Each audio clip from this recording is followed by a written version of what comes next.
La bile sécrétée par le foie contient des substances jaunes verdâtres, les bilirubines.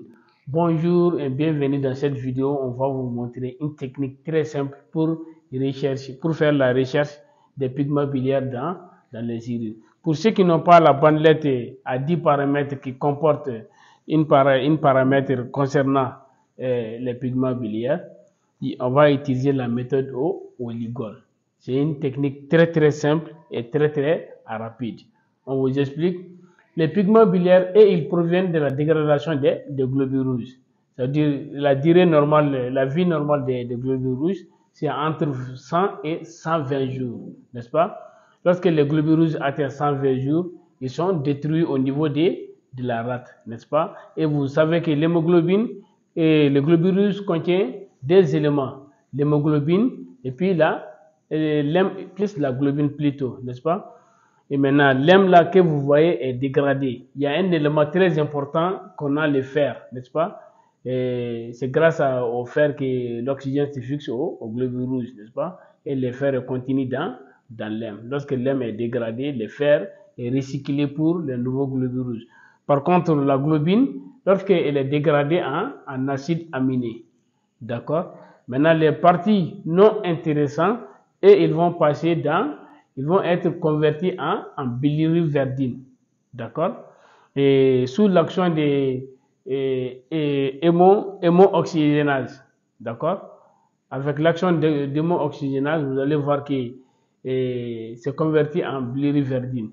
Après cette bilirubine aussi, on convertit en bilirubine sous l'action de bilirubine réductase, d'accord? Alors, c'est ça qui est libre, c'est ça qui est circulé dans le sang, n'est-ce pas? Et c'est transporté au niveau du foie par l'action de l'albumine, n'est-ce pas? Lorsque l'albumine les amène au niveau du foie, la bilirubine non conjuguée et maintenant le foie les conjugue, n'est-ce pas? Une fois que cette bilirubine est conjuguée, une partie passe dans la bile, une partie passe dans les urines, là-bas on appelle urobiline, une partie passe dans les selles, qui est responsable de la coloration jaune brunâtre des selles. Là-bas on l'appelle la stercobiline, d'accord?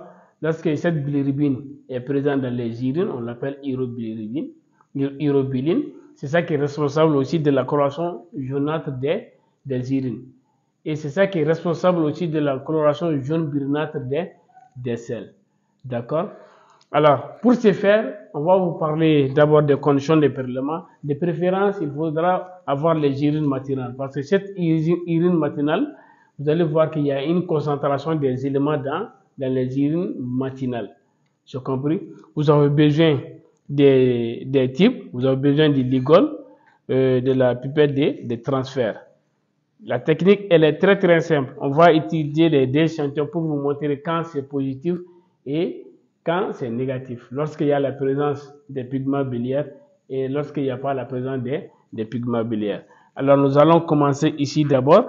Vous voyez, il faudra éviter les traces de détergents dans les récipients de recueil. Ça, c'est des pipettes de 3 ml.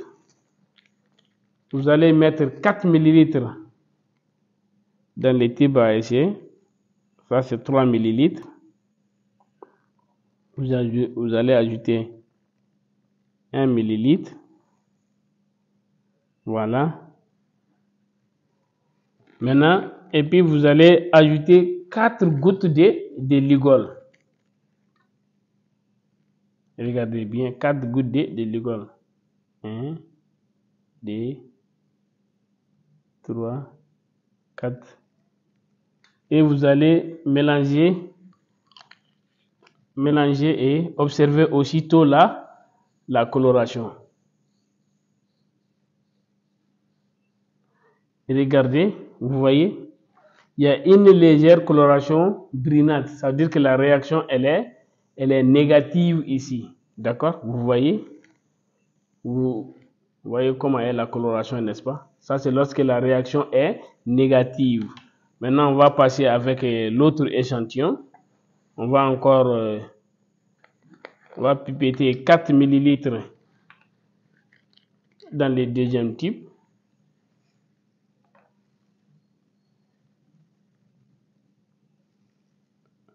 On va faire 3 ml. Après, on va ajouter 1 ml. Voilà. On va ajouter maintenant 4 gouttes de Ligol.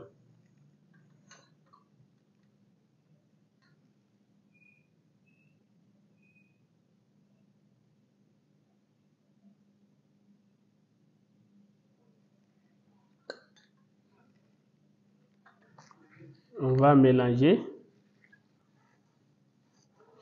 Voilà, vous remarquez ici, il y a une coloration verdâtre. D'accord? C'est ça le principe en quelque sorte.